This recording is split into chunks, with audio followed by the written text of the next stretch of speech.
Kelas 11 kurikulum merdeka, kita masuk pada halaman 150 lagi ya, aktivitas kedua. Nah, di sini di aktivitas kedua ini kalian akan mempelajari dan memahami bahwa suatu kata itu bisa digunakan untuk mengungkapkan ide-ide yang berbeda atau berlainan. Nah, kita lanjut ya. Bacalah kalimat-kalimat berikut ini.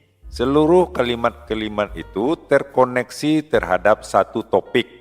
Perhatikan pada kata yang ditebalkan.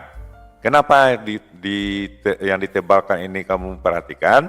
Yang ini karena ini merupakan jawaban dari pertanyaan yang di sini, ya. Nah, kita lanjut. Untuk beberapa alasan, ya. Saya pikir meminum kopi di pagi hari tidak cukup bagus untuk memulai hari saya karena saya biasanya merasa mengantuk setelah meminumnya. Itu yang pertama. Yang kedua, beberapa teman saya setuju dengan pernyataan saya tersebut, tetapi yang lainnya tidak.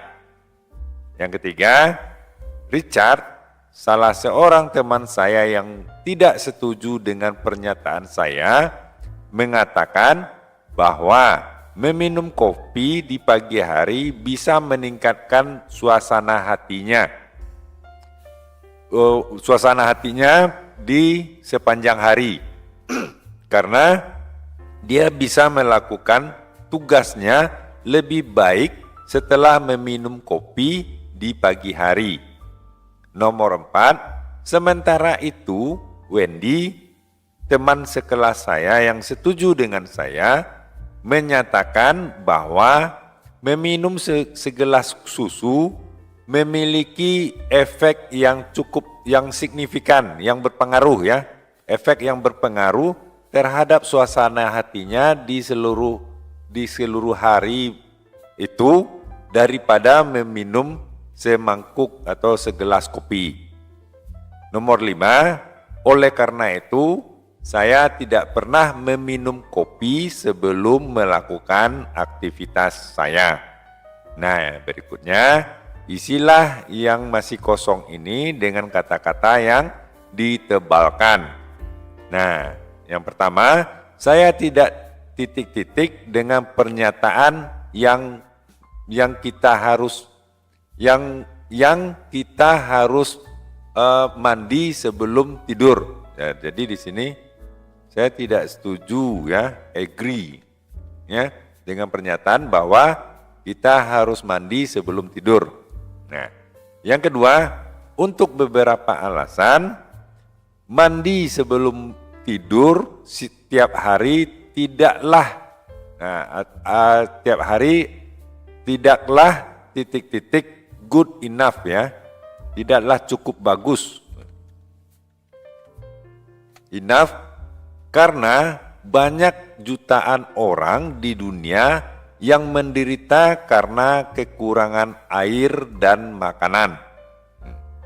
Nomor 3, beberapa orang penuh dengan energi ya.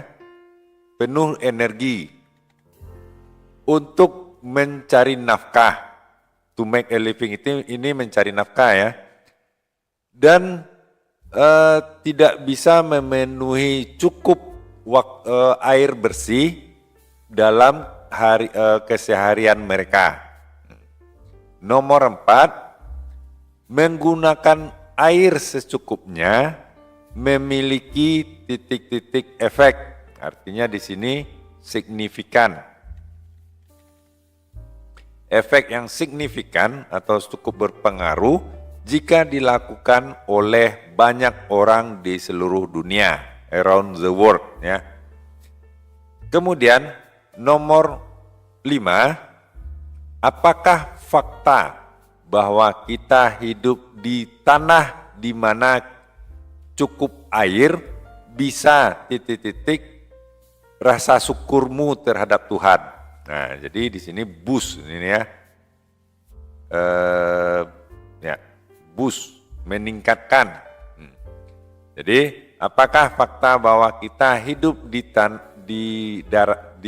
daerah yang cukup air bisa meningkatkan rasa syukur kita terhadap Tuhan? Nah, itu dia cocoknya terjemahannya. Nah, barangkali itu dulu untuk kali ini. Jangan lupa subscribe dan like videonya, mudah-mudahan bermanfaat. Sampai jumpa.